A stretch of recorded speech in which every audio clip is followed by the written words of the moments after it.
আল্লাহর হাবিব সাল্লাল্লাহু আলাইহি সাল্লাম বলেছেন, এক শ্রেণীর হুজুরদের দ্বারাই জাহান্নামের উদ্বোধন করা হবে। আজকে এই বেঈমান কাফেররা যে কাজগুলো করছে, এটার প্রমোট করছে এক শ্রেণীর হুজুর। বাংলাদেশের একজন দেখলাম, তার নাম হচ্ছে আসিফ, বয়ান করে বড় স্টাইলে ইংরেজি বলে।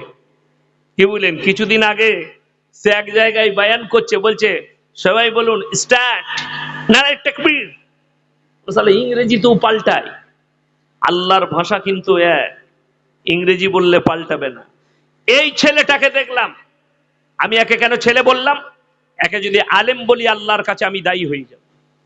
আলেম তাকে বলা হয় যে ইলম নেওয়ার পরে নেক আমল করে, বদ আমল নয়। ইসলাম এত সুন্দর। এই ছেলেটা দেখলাম এক জায়গায় স্টেজ করেছে, শুধুমাত্র মহিলারা বসে আছে আর কিছু যুবক বসে আছে। এ প্রমোট করছে, যদি তুমি রাস্তায় কোনো মেয়েকে দেখো আর তোমার যদি পছন্দ হয়, তো সেটাই তোমার জন্য একদম পারফেক্ট। ইংরেজিতে বলেছি, ওটাই তোমার জন্য পারফেক্ট। সেই হারামখোরকে পেলে, আর আমি যদি বাংলাদেশে যেতে পেতাম, এই হুজুরগুলোর আমি ন্যাজ কেটে ছেড়ে দিতাম। আমি গেলি অ্যারেস্ট হয়ে যাব, ওই জন্য যাচ্ছি না। কেন, আমি যা বাঁশ দিয়েছি হাসিনাকে, আমাকে ছাড়বে না, পেলেই ভরে দিবে। কি বুঝলেন?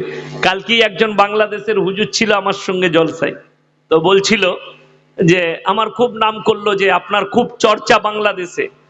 আমি বললাম যেমন চর্চা আছে, আমাকে পেলে বাঁশও দিয়ে দিবে, ছাড়বে না সহজে। তো কষ্টটা কোথায় জানেন? এ প্রমোট করছে। আমি তাকে পেলে বলতাম, আরে ভাই, তুমি বলছো রাস্তায় যে মেয়েটা পছন্দ হবে সেই মেয়েটাই তোমার জন্যে। যদি বাজারে তোমার মাকে আমি দেখতে পাই আর আমার যদি পছন্দ হয়, তা তোর মায়ের সাথে আমার বিয়ে দিবি?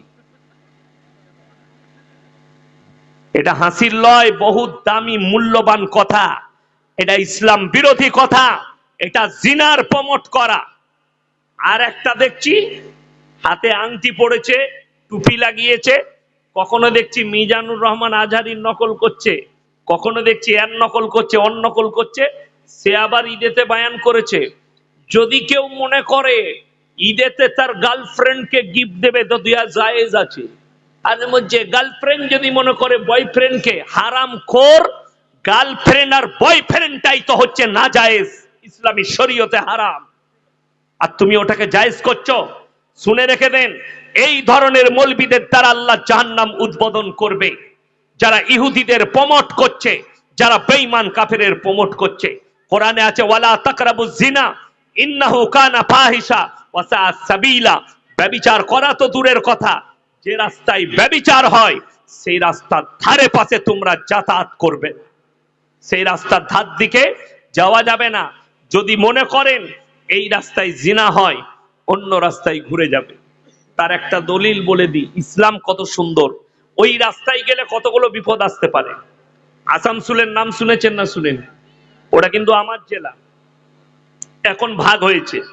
আমি পূর্ব বর্ধমানের একদম বর্ডারে আছি, লাস্টে হাইওয়ের ওপরে, আর আসানসোল হচ্ছে পশ্চিম বর্ধমান। তো ওই আসানসোল থেকে পুরুলিয়া ডিস্ট্রিক্ট যেতে গেলে দামোদর নদীর ব্রিজ আছে, ডিসেলঘর ব্রিজ, ব্রিজটার নাম হচ্ছে ডিসেলঘর ব্রিজ। ব্রিজ পার করে পুরুলিয়া যেতে হয়। আমার কিছুদিন, এই 1 মাস পরেই জলসা আছে পুরুলিয়ায়, একটা মাদ্রাসা, ওটার ওপর দিয়ে যেতে হয়। আসানসোলের একটা জায়গার নাম হচ্ছে নিয়ামতপুর, নিষিদ্ধ পল্লী আছে। মানুষের উপায় নাই, গাড়ি ওই দিকেই যেতে হবে, ওইটাই হচ্ছে রোড, মেন রোডের ওপরে নিষিদ্ধ পল্লী। আমি 2 বছর আগে জলসা করে ফিরছিলাম পুরুলিয়া থেকে, রাত 2টো বেজে গেছে, প্রায় 2:10-15 হবে। তো আমি গাড়ির সিট ফেলি দিয়ে ঘুমাচ্ছি, টুপি খুলে দিয়ে, ড্রাইভার গাড়ি চালাচ্ছে, আমি বেঘর ঘুমুচ্ছি। যখন সে নিয়ামতপুর পার করেছে, পুলিশের একটা গাড়ি 4 ইন্ডিকার জ্বালিয়ে ডিফার দিয়ে দিয়ে আমার গাড়িটার পেছনে ধাবা করেছে, গাড়িটাকে দাঁড় করাতে চাইছে। আমি তো আর চোর নয়, আমার ড্রাইভার গাড়ি দিয়ে এলো। যখন আমি NH2 ধরবো, হাইওয়ের কাছে এসে গাড়ি যখন মোড়েতে দাঁড়িয়েছে সিগন্যালে, গাড়িটা আমার সামনে লাগালো, আমাকে বললে হুজুর উঠুন। টুপিটা লাগিয়ে বসলাম, যখন এই কাঁচটা খুললাম, বললে হুজুর আপনি? আমি বললাম কেন? বললে আমি ডিফার দিচ্ছিলাম, আমি তো চোর লয়, আর আমি জিনা করেও আসিনি। আমার একটা কথা খালি বললাম, স্যার আমার সঙ্গে দুটো কথা বলা যাবে? বলুন বলুন।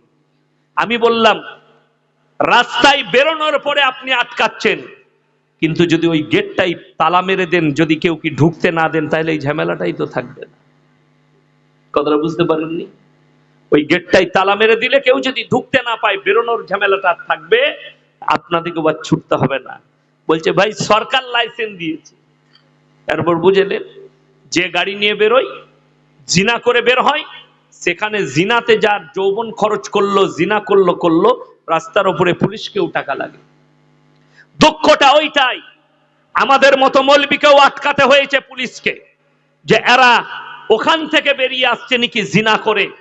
তো কোরআন কত সত্য বুঝতে পেরেছেন, ওয়ালা তাকরাবুজ জিনা ইন্নাহু কানা ফাহিশা ওয়া সাআ সাবিলা। আমার আল্লাহ বললেন, হে নবী বলে দাও, ব্যভিচার করা তো দূরের কথা, যে রাস্তায় ব্যভিচার হয় সে রাস্তার ধারে পাশে জানো তোমরা যাতায়াত না করো, ওই দিকে যেও না। বর্ধমান টাউনও আছে, আমরা 3 কিলোমিটার ঘুরে যাই, কিন্তু 1 কিলোমিটার শর্টকাট মারি না, খালি নিষিদ্ধ পল্লীর কারণে।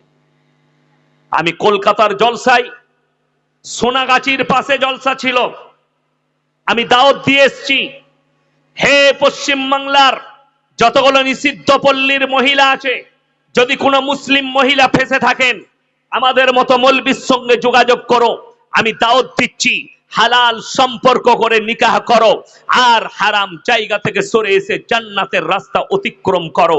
আল্লাহর কসম, রুজির মালিক আল্লাহ, হায়াতের মালিক আল্লাহ, মওতের মালিক আল্লাহ, কল্যাণ অকল্যাণের মালিক আল্লাহ। যারা দুনিয়ার উপরে মুক্ত হয়ে আছেন, তাদেরকে বলি, কোরআনের একটা আয়াত শুনেলেন, মারাত্মক আয়াত, ওয়ামাল হায়াতুদ দুনিয়া ইল্লা মাতাউল গুরুর। এই দুনিয়াটা তোমাদের জন্য, হে আল্লাহ নবী বলে দাও, সম্পূর্ণ ধোঁকা। মানুষ ধোঁকায় পড়ে আছে, যেদিন আপনার চোখটা বন্ধ হবে, ধোঁকাটা আপনার কেটে যাবে, আপনি বুঝতে পারবেন ধোঁকাটা সম্পূর্ণ ভুল। পানি কই? পানি ঢালেন তো, ঠান্ডা পানি নিয়ে আসুন, ঠান্ডা নিয়ে আসুন, ঠান্ডা আনা করান, ঠান্ডা পানি, এই ফ্রিজের পানি নিয়ে আসুন। আমি আলাদা জিনিস, তোদের বুঝতে পারেন না? হ্যাঁ, ও আমার আগের বক্তা ছিল, আমাকে একটু দুধ ঢেলে দিলে আমি দুধ খাই না, কি বুঝলে? দেখুন কারো বাড়ি থেকে নিয়ে আসুন ফ্রিজে পানি।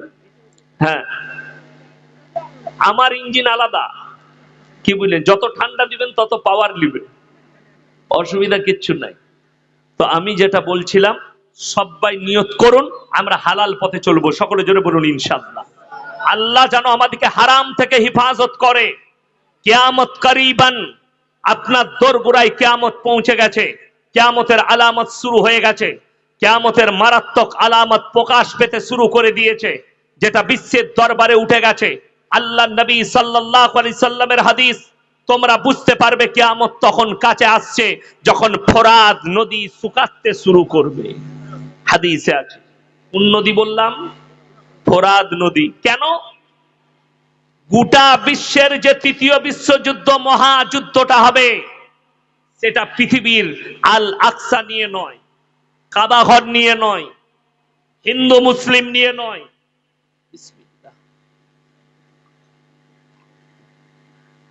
আলহামদুলিল্লাহ, সেই যুদ্ধটা হবে, আল্লাহ নবীর হাদিসে আছে, ফোরাত নদী শুকিয়ে যাবে, তার মধ্যখান থেকে একটা সোনার পাহাড় বের হবে, সেই পাহাড় গোটা বিশ্ব যুদ্ধে জড়িয়ে যাবে। সেই পাহাড়কে লুটতারাজ চালাবার জন্য অর্ধেক দুনিয়া ধ্বংসই স্তূপ হয়ে যাবে। দাজ্জালের প্রমোট শুরু হয়ে গেছে, ইসরায়েল গেট তৈরি করে ফেলেছে দাজ্জালকে আমন্ত্রণ জানানোর জন্য।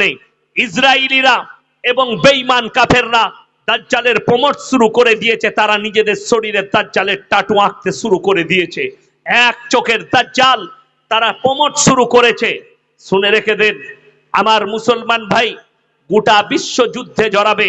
যারা মনে মনে ভাবছেন মুসলমানের কি হবে, খোরাসান থেকে এমন একটা দল বের হবে, আল্লাহর নবীর হাদিস, সেই তারা হবে মহাযোদ্ধা, তারাই হবে ইমাম মেহেদীর সৈন্য। খোরাসান মানে পাহাড় পর্বত, উঁচু নিচু জায়গা। বেশিরভাগ মুহাদ্দিসিন ইশারা করেছেন আফগানিস্তান আর পাকিস্তানকে, সেখানে পাহাড় পর্বত উঁচু নিচু জায়গা, সেখান থেকে একটা যোদ্ধা বের হবে, যারা হবে ইমাম মেহেদির সৈন্য। তারা যখন যুদ্ধ করতে লাগবে পৃথিবীর বুকে, তাদের সামনে আর পৃথিবীর কোনো শক্তি টিকে দাঁড়াবে না, তারাই গিয়ে আল আকসায় ঝান্ডা গাড়বে। আমার মুসলমান ভাই, কিয়ামত যে অনুষ্ঠিত হবে, ময়দানটা সুজাপুর ঈদগাহ হবে না, ময়দানটা আপনার এই সুজাপুর হবে না, ময়দানটা ভারতবর্ষ হবে না, ময়দানটা শ্রীলঙ্কা হবে না, ময়দানটা পাকিস্তান হবে না, কিয়ামতের ময়দানটা হবে আল আকসা, ওই ফিলিস্তিন জেরুজালেম, ওই জায়গাতেই কিয়ামত অনুষ্ঠিত হবে। আল্লাহ পৃথিবীর মানুষকে জড়ো করবেন, জোরে বলুন সুবহানাল্লাহ। ওটাই ছিল মুসলমানদের প্রথম কাবা, কাবা ছিল ওই আল আকসা। ওই জন্য আমার ভাই, গাজওয়ায়ে হিন্দ হবে, আমাদের দেশের কি